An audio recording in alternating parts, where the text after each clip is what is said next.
નમસ્કાર, કેમ છો મારા ધોરણ 6 ના નાના નાના ભૂલકાઓ? મજામાં ને? હું અલ્કેશ નસીત, વિદ્યાકુલ ગુજરાતી ધોરણ 6, 7, 8 ની યુટ્યુબ ચેનલમાં આપ સર્વે વિદ્યાર્થી મિત્રોનું હાર્દિક સ્વાગત કરું છું. તો બાળકો, આજના આ વિડીયોની અંદર આપણે અભ્યાસ કરવાના છીએ ધોરણ 6 વિષય ગણિત પ્રકાશ, જેમાં પ્રકરણ નંબર 3 નો ટોપિક 3.11 કે જેનું નામ છે સરળ અંદાજ. એસ્ટિમેટ કાઢવાનું છે. હવે આપણે અંદાજ લગાવવાનો છે. આપણે આપણા ઘરે રસોઈ બનાવવાની હોય અથવા તો આપણે ક્યાંક જવાનું હોય તો આપણે આ બધાના સરળ અંદાજ લગાવીએ. આપણે ઘરે 10 જણા જમવાનું હોય, 10 જણાની આપણે રસોઈ બનાવવાની હોય તો આપણા મમ્મી એનો અંદાજ લગાવે કે આટલી આટલી વસ્તુ જોઈશે મારે. આપણે ક્યાંક ફરવા માટે જવાનું હોય તો આપણે એસ્ટિમેટ કાઢતા હોય કે મારું બજેટ આટલું છે, મારે આટલો ખર્ચો કરવો પડશે, આટલા પૈસા જોઈશે.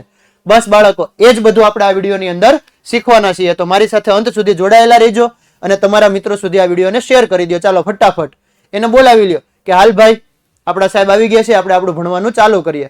રમતા હોય તો એને જાણ કરી દો કે હવે રમવાનું પછી પહેલા ભણવાનું. તો આપણે આપણા વિડીયોની શરૂઆત કરીએ, જેનો ટોપિક હતો સરળ અંદાજ. તો સાહેબ, સરળ અંદાજ એટલે શું? અંદાજ કઈ રીતે કાઢવો? જે તમે એક ઉદાહરણ તો આપ્યું, રસોઈ બનાવવા વાળું બહાર જવું હોય અથવા તો એક્ઝામમાં આટલા માર્ક લાવવા હોય તો આટલી કલાક મારે અંદાજે વાંચવું પડે. આ બધું થઈ ગયો અંદાજ. તો સાહેબ, અંદાજ એટલે શું? તો અંદાજ એટલે સાદી ભાષામાં કહો ને બાળકો, તો અંદાજ એટલે ચોક્કસ જવાબ નહીં, પણ નજીકનો આંકડો, નજીકનો જવાબ. ફિક્સ નો હોય, એની આજુબાજુનું હોય. હું એમ કહું કે મારે 30 માર્કની એક્ઝામમાં 30 લાવવા છે, મારે દરરોજ 5 કલાક સમથિંગ વાંચવું પડે. ફિક્સ નહીં. 4 કલાક, 6 કલાક, 4 કલાક, 5 કલાક, 3 કલાક, 8 કલાક, મજા આવે એમ. નજીકનો આંકડો. સાહેબ, અંદાજ ક્યાં ઉપયોગ છે? તો વિદ્યાર્થીઓની સંખ્યા, લોકોની સંખ્યા, વસ્તુઓની સંખ્યા, આ બધી જગ્યાએ અંદાજ લગાવી શકાય. બહુ બધા વિદ્યાર્થીઓ બેઠા હોય ક્લાસમાં, એક એકને ગણવાનો બેસું, હું એમ કહી દઉં કે સમથિંગ આ ગ્રાઉન્ડમાં 5000 વિદ્યાર્થીઓ છે. એક્ઝેક્ટ 5 ન હોય, થોડાક ઓછા હોય, થોડાક વધારે હોય. સમજાણું? એને કહેવાય અંદાજ. ઉદાહરણ તરીકે એક વર્ગમાં 32 વિદ્યાર્થીઓ છે, 3 વર્ગો ભેગા થાય તો 100 વિદ્યાર્થીઓ. કોઈ શાળા હોય જેમાં 6 થી 10 ના સમથિંગ 500 વિદ્યાર્થીઓ છે. એક્ઝેક્ટ ન હોય, 490 હોય, 510 હોય. આપણે શું કહીએ છીએ? સાહેબ, 500 જેવા બાળકો હશે. તો અંદાજ એટલે ચોક્કસ જવાબ નહીં, પણ પરંતુ નજીકનો સાચો જવાબ. ક્લિયર? અંદાજ એટલે ચોક્કસ નહીં, પણ નજીકનો સાચો જવાબ. ઓકે, ડન છે? ક્લિયર? થમ્સ અપ. ચાલો, ત્યારબાદ યાદ રાખો કે નીચેના પ્રશ્નો માટે આપણને ચોક્કસ સંખ્યાઓમાં રસ નથી. તમારા વર્ગની તમારી અંદાજ પદ્ધતિઓની આપ લે કરો. ચોક્કસ મારે આંકડો જોતો નથી સાહેબ, અમને ચોક્કસમાં રસ નથી. ચાલવા માટે તમે ભરેલા ડગલા. બાળકો, તમે જ્યાં બેઠા છો ને ત્યાંથી તમારા વર્ગખંડના દરવાજા સુધી પહોંચવા માટે, તો સાહેબ હું તો પહેલી બેન્ચે બેસું, આમ બહાર નીકળું 2 ડગલા ભરું તો મારો દરવાજો આવી જાય. સાંભળ, ઓલો છેલ્લે બેઠો હોય એને અંદાજ લગાવવાનો છે. તમે જ્યાં બેઠા હોય ત્યાંથી સમથિંગ માની લ્યો કે હું 10 ડગલા ભરું અને મારે દરવાજો આવી જાય છે. કોઈ છેલ્લે બેઠો હશે ને તો એને વધારે લાગશે, એને 15 ડગલા ભરવા પડશે, 20 ડગલા ભરવા પડશે. અંદાજ લગાવવાનો છે, એક્ઝેક્ટ નહીં. ક્લિયર? ત્યારબાદ શાળાના મેદાનમાં શરૂઆતથી અંત સુધી. સાહેબ, આટલું બધું તો કંઈક 600 ડગલા થઈ જાય. અમારું ગ્રાઉન્ડ તો બહુ મોટું છે. સમજ પડી? ત્યારબાદ તમારા વર્ગખંડના દરવાજાથી શાળાના મુખ્ય દરવાજા સુધી, વર્ગખંડથી લઈ અને ગેટ સુધી જવાનું છે. તો સાહેબ, એના માટે તો સમથિંગ છે ને, અમે 200 ડગલા ભરવીને તો એ માંડ પહોંચવી છે. કેમ કે શાળાના ગ્રાઉન્ડ મોટું હોય પણ દરવાજો તો નજીક હોય ને, ગ્રાઉન્ડમાં ફરતું કીધું છે. તમારી શાળાથી તમારા ઘર સુધી. સાહેબ, આટલું બધું તો અમારે છે ને 2000 ડગલા એ ભેગું નથી થતું દરરોજ. આટલું હાલવું પડે. આવવાના ખાલી 2000 થાય, જવાના 2000, 4000 ડગલા હાલી નાખવી છે. થયું ક્લિયર? સમજાણું? ડગલા કીધા હતા આપણે. પહેલા તો કઈ ગાડી સાયકલ હતું નહીં. ડગલા એટલે કે હાથે પગે હાલીને જ જતા ને, હાથે થોડું હાલવાનું હોય સાહેબ, પગે હાલીને જતા ને. ક્લિયર? સમજ પડી? ડગલાની સંખ્યા લખવા નથી અને અંદાજ મેળવવાનો હતો. ત્યારબાદ તમે તમારી આંખો કેટલી વાર પટાવો છો, તમે કેટલી વખત શ્વાસ લો છો, આ બધી સંખ્યા આપણે મેળવવાની છે. ચાલો અંદાજ લગાવી દઈએ આપણે. 1 મિનિટમાં બાળકો તમે કેટલી વખત શ્વાસ લેતા હશો? વિચારો તો, ગણો તો.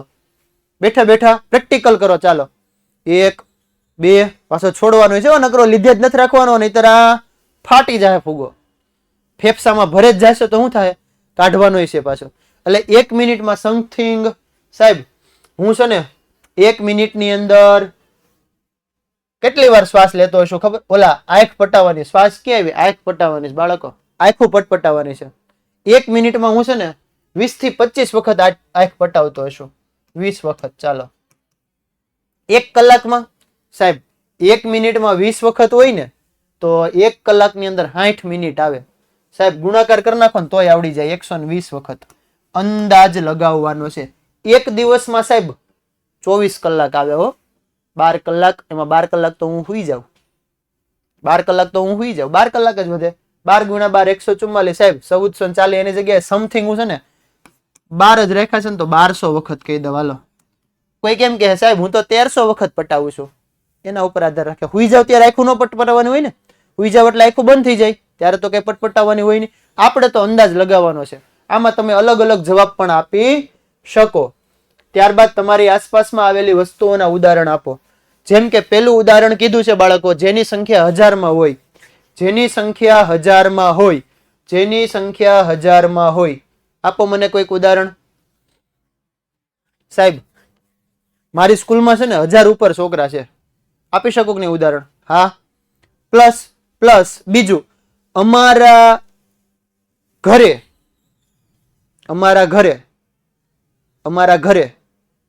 બોલો તો ખરા, કઈક ઉદાહરણ આપવાનું છે. તમારા ઘરે શું છે જે 1000માં હોય? ક્વોન્ટિટી હોય, આમ સંખ્યા દર્શાવી દો. સાહેબ અમારું મકાન બનાવ્યું છે ને, અમારું મકાન, એમાં 1000 કરતા વધારે ઈંટું હશે. લગાવી દીધો અંદાજ. કપડા હોય ને, કપડું, આનું શર્ટની અંદર દોરા 1000માં હોય. આપી શકો કે નહીં? મને મજા આવે ને ઉદાહરણ આપી શકું. એના પછી જેની સંખ્યા 10,000 થી વધુ હોય. નાનું બહુ બધું ભેગું કરો ને 10,000 કરતા વધુ થઈ જાય. તો એના માટે તમે ઉદાહરણ આપી શકો કે નહીં? ચાલો કોમેન્ટમાં જણાવો મને. આ 1000 વાળું અને 10,000 વાળું તમારે કેમ કોમેન્ટમાં જણાવવાનું છે. આ બંને સવાલના જવાબ તમારે મને કોમેન્ટમાં આપવાના છે. ચાલો ત્યારબાદ અંદાજિત જવાબ 30 સેકન્ડની અંદર અનુમાન લગાવવાનો પ્રયત્ન કરો અને તમારા મિત્રો સાથે શેર કરો. તમારા ગણિતના પાઠ્યપુસ્તકમાં શબ્દોની સંખ્યા સાહેબ, એમાંય તમે 6ઠ્ઠા ધોરણનું ગણિતનું પુસ્તક લઈ લો, ગણિત પ્રકાશ. શબ્દ જ છે નકરું. એટલે અમને પૂછ્યા વગર તમે કહી દો 5000 કરતા વધારે જ હોય. કેવડી અવડી ચોપડી છે સાહેબ, અવડી ચોપડી છે. કેટલા પેજ આપેલા છે એમાં, ઈ પેજની અંદર કેટલા શબ્દો આપેલા છે. લિમિટ જ નથી કોઈ સાહેબ. ગણિતના પાઠ્યપુસ્તકમાં 5000 કરતા વધારે શબ્દો આપેલા છે. 5000 કરતા વધારે આપેલા જ છે. તોય એમ શીખવાના છીએ સાહેબ. કેમ કે અમને છે ને અલ્કેશ સર ભણાવે છે, અમે શીખવાના છીએ. તોય અમે શીખવાના છીએ. ચાલો ત્યારબાદ બસ દ્વારા તમારી શાળાએ આવતા વિદ્યાર્થી સાહેબ 200 કરતા વધારે જ હોય ને. કેમ કે અમારી સ્કૂલમાં 1000 ઉપર છોકરા હતા, એમાંથી અડધા તો બસમાં આવે છે, એટલે એ 200 કરતા વધારે જ થઈ ગયા. ક્લિયર? ડન? ઓકે. ત્યારબાદ રોશન 5 વ્યક્તિઓ માટે ફ્રૂટ સલાડ બનાવે છે. ચલો ખાના બનાના હે. રસોઈ કરવાની છે. રસોઈ કરતા આવડે ને? મને તો આવડે છે. હું અલગ અલગ બહુ બધી વસ્તુઓ બનાવું. મને તો રસોઈ કરતા આવડે. ફ્રૂટ સલાડ બનાવવા માટે દૂધ અને 3 પ્રકારના ફળ ખરીદવા માંગે છે. દૂધ અને 3 પ્રકારના ફળ ખરીદવા માંગે છે. તેનો અંદાજ છે કે 100 રૂપિયા હશે. શું તમે તેની સાથે સહમત છો? સાહેબ અત્યારના જમાનામાં જીવવાનું છે 2026માં, અને ઈ 100 રૂપિયામાં દૂધ અને 3 પ્રકારના ફળ કોઈ દી આવે? એક બાટલી લેવા જઈએ ને, એક બાટલી તોય 35 રૂપિયાની આવે. 1 લીટર બાટલી તો અડધો લીટર હોય, 500 ml હોય. 1 લીટર લેવા જાવ ને સાહેબ, ખાલી 1 લીટર દૂધ લેવા જાવ ને તો ઈ 1 લીટર દૂધ પણ મને છે ને 70 રૂપિયામાં મળે. કેટલામાં મળે? 70 રૂપિયામાં. અને હવે 3 અલગ અલગ પ્રકારના ફળ લેવા જાવ, કોઈ દી ભેગું થાય? 3 ફળ લઉં ને, 3 અલગ અલગ પ્રકારના ફળ, તોય મારે મેક્સિમમ એમાં 50 રૂપિયા આપવા પડે. અને પછી સાહેબ આને છે ને ફ્રૂટ સલાડ બનાવવું છે, તો એના માટે એક પાવડર નહીં જોઈએ? એને જોશે કે નહીં જોઈએ? ફ્રૂટ સલાડનો પાવડર જોઈએ. એપ્રોક્સ એની કિંમત તમે લગાડો ને તો 60 રૂપિયા હશે. 60 રૂપિયા. સાહેબ આ 3 વસ્તુ ભેગી કરીએ ને તો 7 ને 5 12 ને 6 18. 7 ને 5 12 13 14 15 16 17 18. સાહેબ આ 3 વસ્તુ ભેગી કરીને તોય મારે 180 રૂપિયા થયા. તો આની હારે કેમ સહમત થવું? ન હોય. ક્લિયર? સમજ પડી? બસ આવા જ અંદાજ લગાવવાના છે. આવા જ અંદાજ લગાવવાના છે. આવા જ અંદાજ. ફ્રૂટ સલાડ બનાવતા આવડે છે? બનાવો અને કોમેન્ટમાં કહો સાહેબ મેં બનાવીને પી પણ લીધો. ડન? ચાલો ત્યારબાદ ગાંધીનગર વચ્ચેનું અંતર, ગાંધીનગર થી કોહિમા ગાંધીનગર છે ને ગુજરાતમાં આવે ને કોહિમા છે ને એ નાગાલેન્ડમાં આવે.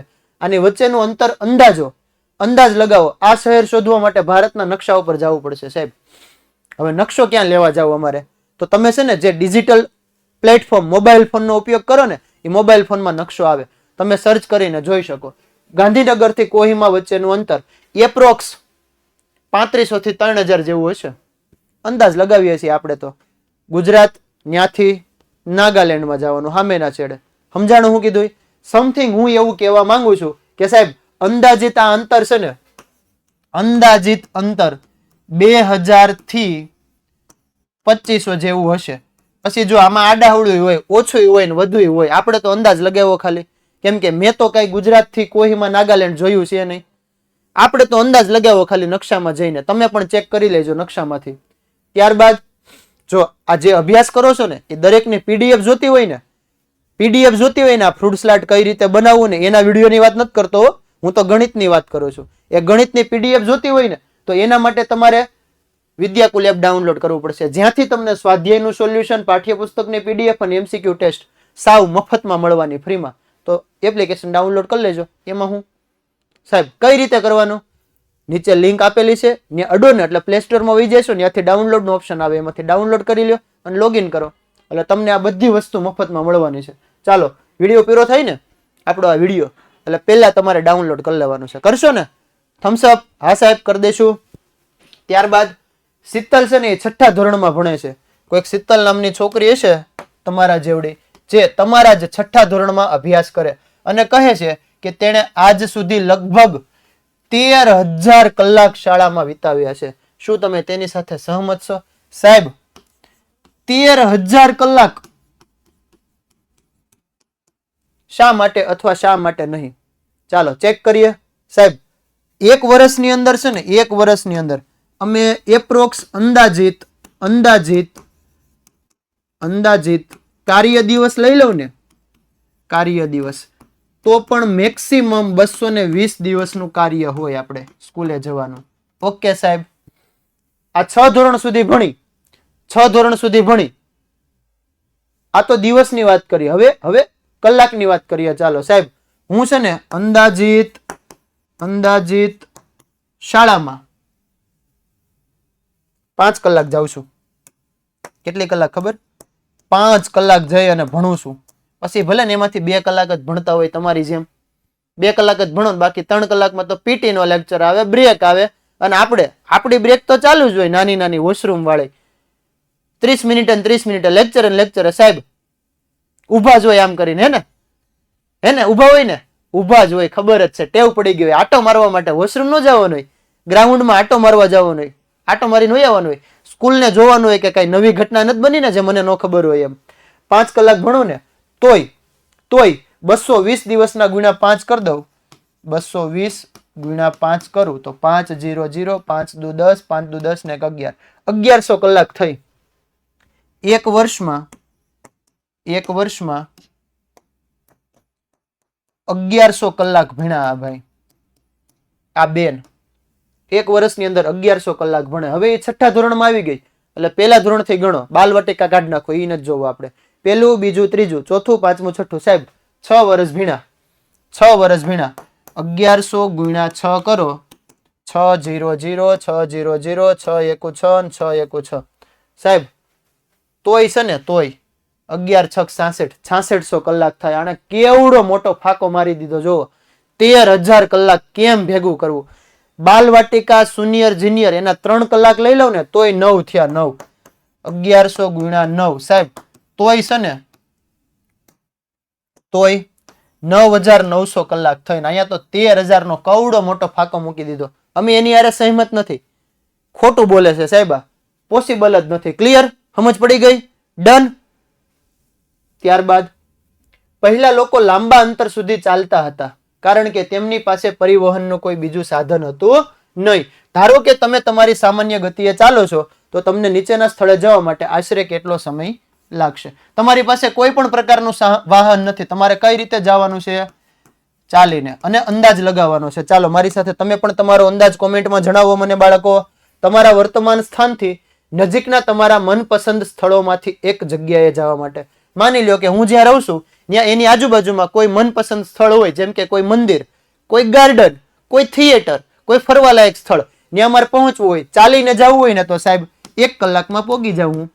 મેં અંદાજ લગાવી દીધો. તમે તમારો અંદાજ કયો, મને તમારો અંદાજ મને કોમેન્ટમાં જણાવો. ચાલો, ત્યારબાદ તમારા વર્તમાન સ્થાનથી કોઈ પણ પાડોશી રાજ્યની રાજધાનીના શહેર, આપણે ગુજરાતમાં રહીએ છીએ હો ભાઈ, આપણે ગુજરાતમાં રહીએ, મારું પાડોશી રાજ્ય એટલે રાજસ્થાન કે મધ્યપ્રદેશ કોઈ પણ લઈ લો, અને એની રાજધાની ન્યા મારે હાલીને જવાનું છે સાહેબ. કેમ ભેગું કરવું, કઈ રીતે પોગું હું? તો મેક્સિમમ દરરોજનું હું 35 કિલોમીટર હાલું ને, 35 કે 30 કિલોમીટર, તોય મારે ન્યા પહોંચતા છે ને સાહેબ અંદાજિત સમય દિવસમાં કહું ને હું તો સાહેબ 30 દિવસે હું પોગું, 1 મહિને ન્યા પોગું, ધીમે ધીમે હાલું ને તોય. એપ્રોક્સ કીધો ભાઈ. ત્યારબાદ ભારતમાં સૌથી દક્ષિણના બિંદુથી સૌથી ઉત્તરના બિંદુ સાહેબ, આ છેડાથી આ છેડા સુધી જવાનું છે ને, આ છેડાથી આ છેડા સુધી જવાનું છે ને, લગાવી દો અંદાજ 110 દિવસ. બીજું કઈ વિચારવું જ નથી, એપ્રોક્સ કહી દો, 100 ની ઉપર જ થાય. મને ખબર છે આ છેડાથી આ છેડા હું કોઈ દી પોગું જ નહીં હાલીને, થાકી જ જાવ, મારે આરામ કરવો જ પડે. પણ આપણને તો અંદાજ કીધો તો આપણે ક્યાં જવું છે. જો નજીકના સ્થાન ઉપર 1 કલાકમાં પહોંચી જાવ, રાજધાનીએ જવું હોય તો 30 દિવસ લાગે, અને દક્ષિણના છેડાથી ઉત્તરના છેડા સુધી જવું હોય તો 110 દિવસ લાગે. લગાવી દીધો અંદાજ. મજા આવીને કોમેન્ટ કરવાનું ન ભૂલતા હો, થમ્સ અપ આપજો, મને મજા આવવી જોઈએ. ચાલો, ત્યારબાદ કેટલાક અંદાજ કરવાના પ્રશ્નો બનાવો અને તમારા સહપાઠીઓને પડકાર આપો. દિમાગ કી બત્તી જલાવ, ઢક્કન ખોલો और उसको બોલો કે હાલ હું તને એક અંદાજ આપું કે મારા માથામાં કેટલા વાળ છે. ગણાય છે? ના સાહેબ, એ થોડા ગણાય. એ કેમ ગણવા? અંદાજ લગાવી દેવાનો. બની ગયો ને સવાલ? આવી જ રીતે તમારે કોમેન્ટમાં મને અલગ અલગ સવાલ જણાવવાના છે, અને એ સવાલ તમારે તમારા મિત્રો સાથે શેર કરવાના છે. આ કામ તમારે જાતે કરવાનું છે, તમારા ક્લાસની અંદર. તમારા મિત્રોને પણ પડકાર આપવાના છે. આપશો ને? ઓકે સાહેબ, ડન છે. ત્યારબાદ નેક્સ્ટ વિડીયોમાં શું ભણવાના છીએ તો બાળકો, આના પછીનો જે લેક્ચર છે ને એ આ પ્રકરણનો છેલ્લો વિડીયો છે. છેલ્લો વિડીયો છે. હું ચેપ્ટર 3 પણ પૂર્ણ કરવા જઈ રહ્યો છું. જો તમને હજી પણ નવા હોય અને તમને ન ખબર પડતી હોય ને તો પ્રકરણ 1, પ્રકરણ 2 અને આ પ્રકરણ 3, આ બધાના વિડીયો આપણી આ ચેનલ ઉપર મેં મૂકી દીધા છે. કઈ ચેનલ? તો આપણી આ ચેનલ વિદ્યાકુલ ગુજરાતી. ક્યાં ગયું નામ? અહીંયા આવ્યું સાહેબ, વિદ્યાકુલ ગુજરાતી 6, 7, 8 ની યુટ્યુબ ચેનલમાં દરેક વિડીયો અપલોડ થઈ ચૂક્યા છે. તો ત્યાં જઈને એકવાર જોઈ લો અને તમારા અભ્યાસને સરળ અને ઈઝી ભાષામાં શીખી લો. બાળકો, બધી જ વસ્તુ તમને મફતમાં આપીએ છીએ, તો તમારું એક જ કામ છે, આપણી આ ચેનલને શેર કરો, તમારા મિત્રો સુધી શેર કરો. અને જો તમને મજા આવી હોય ને તો કોમેન્ટમાં મને હટ આપી દો. ચાલો, અને કેવો લાગ્યો વિડીયો એ કોમેન્ટ કરવાનું ન ભૂલાય. કરજો હો કોમેન્ટ કરવાનું ન ભૂલાય.